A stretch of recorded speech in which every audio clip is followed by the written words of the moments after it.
in that area, and then they clear everybody out and then bring in the freestyle competition tonight. And we are underway. Semifinal number 1 at 55 kilos. SEFERSHAEV for the Russian Wrestling Federation, the neutral wrestler in the red, the Armenian in the blue. And you're noticing right away, if folks are coming in watching expecting freestyle, higher stance, you're not afraid to put your leg out forward and step into what I call the danger zone in between the feet, because you can't grab legs. And so a lot of power comes from that front leg with push and the hand fighting in there as well. You see a lot of pummeling as the two wrestlers try to get into the position that they want, their tie-up, whether that might be a 2-on-1, underhooks, the body locks, everything upper body. Again, looking for that push and pull. You see a lot more jamming your body in and then pulling away, like you saw right there, and controlling of limbs, elbows, wrists, hands, and head. One thing I think the UWW and the governing body with the officiating committee has done a really good job of propelling more offense in this style of wrestling with some rule changes, not just this year, but in previous years. Absolutely, and you know, you'll see some arm drags and takedowns and body locks from feet, but where we're going to see the most action is when we go back down to when they go down to the mat. Where in just a moment, HAKHOYAN is going to get hit for a second passivity. 1 point now on the board for SEFERSHAEV, and he's going to be on top. Watch him to try to get his hands locked around the body of HAKHOYAN, lifting and throwing. And he has a choice. They say, do you want to keep him up on his feet or put him down? When I first started wrestling, you started on your hands and knees. Now they start flat on their belly. And we'll break down the defense underneath as we go deeper into the competition. Certain mechanics you got to keep opened up underneath. The referee will continually warn you if you're not. So let's see what SEFERSHAEV can do from the top position here. 1-0 lead, good job underneath. You saw SEFERSHAEV turn to the officials saying, hey, he's not opening up. He's not letting me get in there. Right, and you know, you realize why. I mean, obviously you want to, I don't want to say cheat the system, but you want to beat the system by keeping those elbows sealed. Because once a wrestler gets his hands locked around you, that can be end the match really quickly.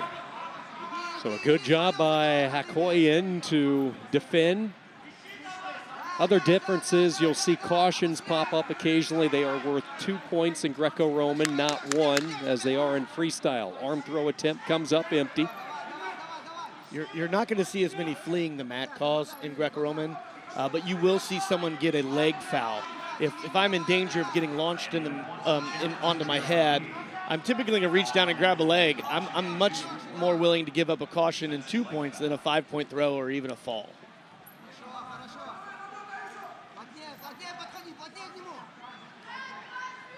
I watched this this morning and afternoon as we went, and I'm sorry, I was just watching the screen. There was a double leg on the other mat. Someone lifted somebody straight up in a double leg, and now they're watching the challenge to see if it was a leg foul. It's kind of comical. And he looked at the ref like, what, leg foul? I didn't do a leg foul. On the video, you saw him straight double leg.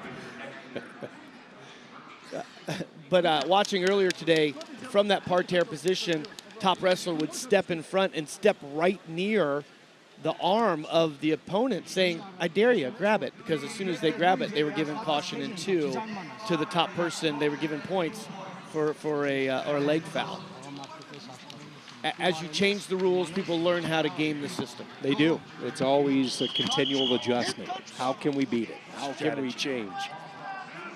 Second period about to begin. SEFERSHAEV is the reigning European champion. He won the title, the Continental title at this weight, won 4 matches in Warsaw en route to winning his first European gold. He's only 23 years old, and that's another tendency that you will see typically in Greco-Roman wrestlers. You don't see the success of some of the younger guys like you do in freestyle. It's more of a veteran core of wrestlers. Now, that's not saying there aren't young guys in the field. There are, but typically it is the athlete who has been around multiple years. Right, and your body, although your neck and arms and shoulders and upper body get beat up a little bit, you're not constantly hitting your knee to the mat, so their legs don't get as beaten up. And typically, you'll see these guys in Greco with just, I call them quadzillas. They just have humongous quads to lift and throw. SEFERSHAEV with the passivity point, working off the 2-on-1, dragging HAKHOYAN's arm, trying to snap him down with that drag, and he does effectively, and he will get the takedown, immediately trying to get a turn. And the European champion is close as he braces, and then he nearly got caught and exposed, and he did. Let's see if 2's confirmed. It is. So a good job by HAKHOYAN underneath when it looked like he was in trouble. Sure was nice. He lifted up on that elbow. And realize this, SEFERSHAEV has one of his points from a passivity. If we go back up to our feet and HAKHOYAN is active and SEFERSHAEV is not, you might see a point for passivity, and HAKHOYAN would be in the lead based on criteria.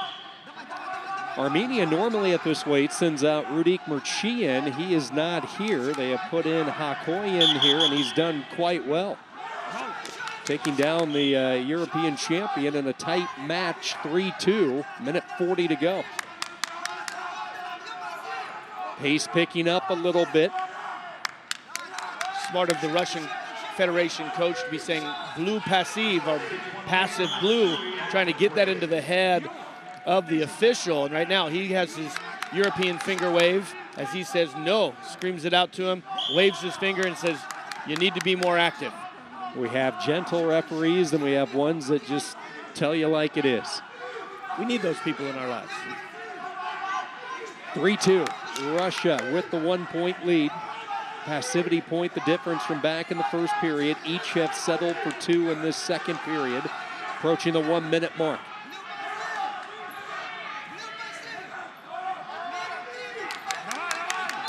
Something really has HAKHOYAN frustrated. He's looked at the referee on a couple of occasions. Just can't get his hands open, and he feels like SEFERSHAEV is holding his hands and keeping his head buried. He's expecting that the reciprocity will happen with those cautions or with those passivity calls, and it hasn't happened. And with 40 seconds to go, we're not going to see that. Little theatrics from the Armenian cannot hurt, just trying to get the official's attention, at least put his direction toward it, even though you can bet he's already looking for it. Again, he just continues to look for some aid there, but he is not going to get it. SEFERSHAEV doing enough offensively. Digging in is HAKHOYAN, trying to get control of the right arm, unable to do so. 13 seconds. And this is where holding position is so important. SEFERSHAEV is not backing up. He's staying with his hands, and he's keeping the center of the mat as his home, not allowing HAKHOYAN to get any position on him. And it is a win for the Russian Wrestling Federation. A 3-2 victory as Amin SEFERSHAEV gets the victory. Here in 2021, he has been on a roll, winning the Mateo, coming back with a Russian